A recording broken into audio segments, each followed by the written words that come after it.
योगिनी एकादशी की आप सबको बहुत सारी शुभकामनाएं। परम भगवान श्री कृष्ण की विशेष कृपा आप और आपके परिवार पर सदैव बनी रहे। आपको उनकी शुद्ध भक्तिमय सेवा प्राप्त हो, यही प्रार्थना करते हैं। आषाढ़ मास की सुंदर प्रातः काल बेला में आइए इस योगिनी एकादशी के पावन अवसर पर हम श्रवण करते हैं इसी एकादशी से जुड़ी हुई पौराणिक कथा। आइए आज की योगिनी एकादशी व्रत कथा आरंभ करते हैं। एक समय युधिष्ठिर महाराज ने भगवान श्री कृष्ण से पूछा, हे तीनों लोकों के स्वामी, मैंने ज्येष्ठ मास के शुक्ल पक्ष में आने वाली निर्जला एकादशी की कथा सुन ली। अब आप मुझे आषाढ़ मास के कृष्ण पक्ष में आने वाली एकादशी की कथा सुनाइए। इस एकादशी का नाम क्या है, इसका महत्व क्या है? कृपया मुझे इसका विस्तार से वर्णन सुनाइए।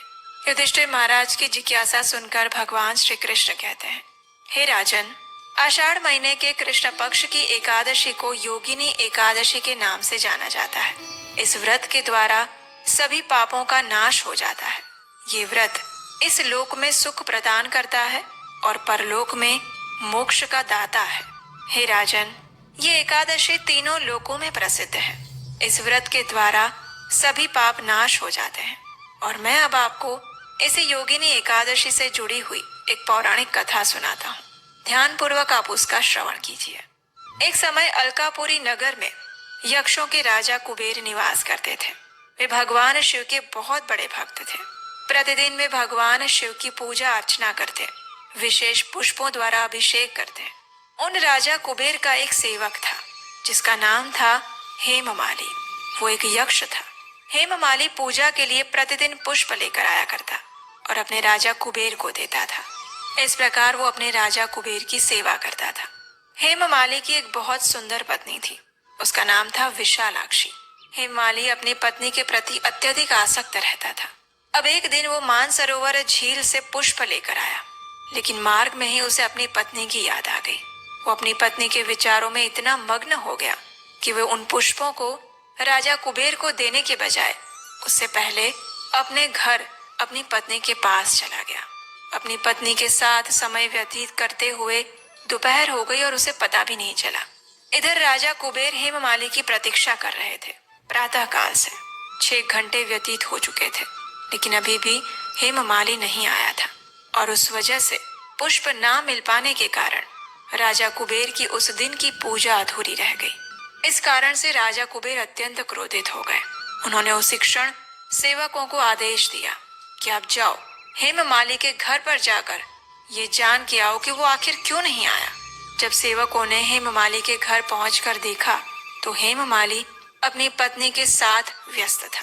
सेवकों ने वापस आकर राजा कुबेर से ये बात कही, हे महाराज, हेममाली अपनी पत्नी के साथ समय व्यतीत कर रहा है और इसीलिए उसे समय का भान नहीं रहा। ये सुनकर राजा कुबेर को अत्यंत क्रोध आ गया। उन्होंने उसी क्षण हेममाली को उनके समक्ष उपस्थित होने का आदेश दिया। भय से कांपते हुए हेममाली राजा के समक्ष प्रकट होता है।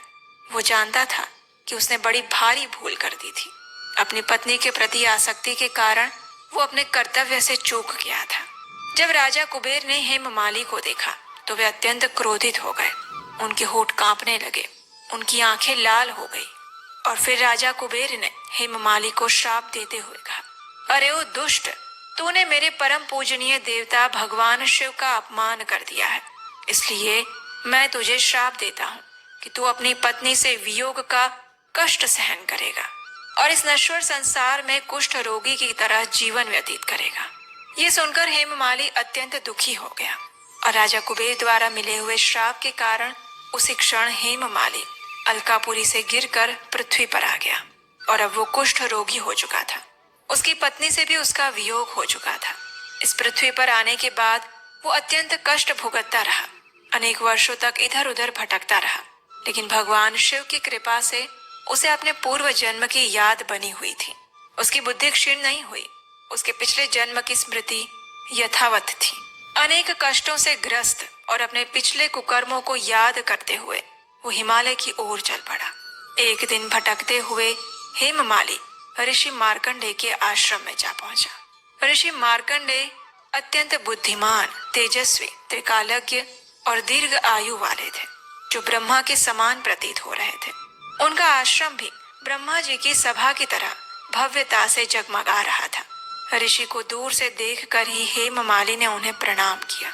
इस प्रकार एक कुष्ठ रोगी को देखकर दया के वशीभूत होकर मार्कंडेय ऋषि ने उसे अपने पास बुलाया और उससे पूछा, हे वत्स, तुमने ऐसे कौन से घृणित कर्म किए हैं कि तुम कुष्ठ रोगी बन गए हो और इतनी भयानक कठिनाइयों का सामना कर रहे हो। ऋषि की बात सुनकर हेममाली रो पड़ा और उसने कहा, हे महान ऋषि, मैं राजा कुबेर का सेवक था।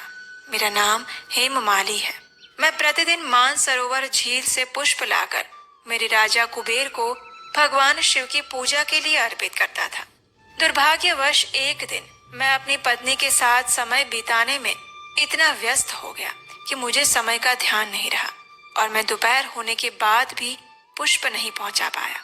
और इसी के फल स्वरूप राजा कुबेर ने मुझे श्राप दिया है कि मुझे अपनी पत्नी से वियोग का कष्ट सहना पड़ेगा और इस नश्वर संसार में कुष्ठ रोगी बनकर भटकना पड़ेगा। और इसी कारण से मैं अंततः गत्वा कुष्ठ रोगी हो चुका हूँ और इस समय पृथ्वी पर भ्रमण करते हुए इस भयानक कष्ट का भोग कर रहा हूँ। हे महात्मन, कृपया आप मुझे मुक्ति का मार्ग बताइए। किस प्रकार मैं अपनी इस कष्टमय स्थिति से बाहर आ सकता हूँ। हेममाली की बात सुनकर करुणा से भरे हुए ऋषि मार्कंडेय ने कहा, हे पुत्र, तुमने मेरे सामने सत्य वचन कहे हैं, इसलिए मैं तुम्हारे उद्धार के लिए एक व्रत के बारे में बताता हूँ।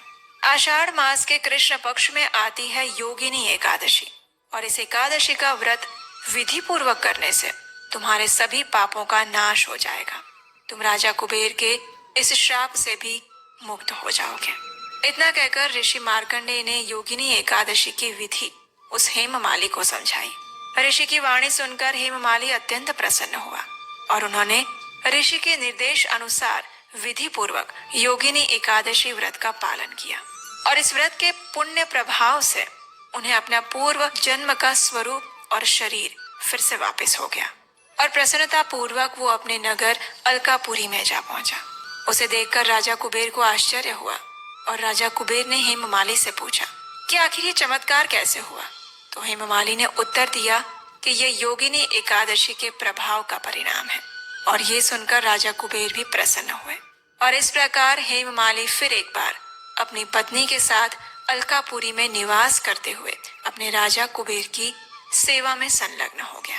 इस कथा का समापन करते हुए भगवान श्री कृष्ण ने कहा, हे राजन, इस योगिनी एकादशी की कथा का जो श्रवण मात्र भी करता है उसे भी 88,000 ब्राह्मणों को भोजन करवाने का पुण्य फल प्राप्त होता है। इस व्रत का जो पालन करता है उसके सारे पाप नाश हो जाते हैं और अंततो गत्वा उसे परम भगवान श्री कृष्ण की विशेष कृपा और मोक्ष प्राप्त होता है। वो स्वर्ग के योग्य बन जाता है। और इसीलिए हमारे शास्त्रों में वर्णन आता है कि इस योगिनी एकादशी के दिन अधिक से अधिक भगवान श्री कृष्ण के नामों का जप करना चाहिए, उनकी पवित्र कथाओं का श्रवण करना चाहिए, भगवत गीता, भागवतम जैसे ग्रंथों का पठन अध्ययन करना चाहिए, अन्न का त्याग करके उपवास का पालन करना चाहिए और अधिक से अधिक हरे कृष्ण महामंत्र यानी हरे कृष्ण कृष्ण कृष्ण हरे हरे, हरे राम राम राम हरे हरे, इस महामंत्र की माला का जप करना चाहिए। इस दिन कम से कम 16 माला, 25 माला या 32 माला का जप करना चाहिए और इस प्रकार पूर्ण शरणागत होकर भगवान श्री कृष्ण की चेतना में लीन होकर इस एकादशी व्रत का पालन करना चाहिए।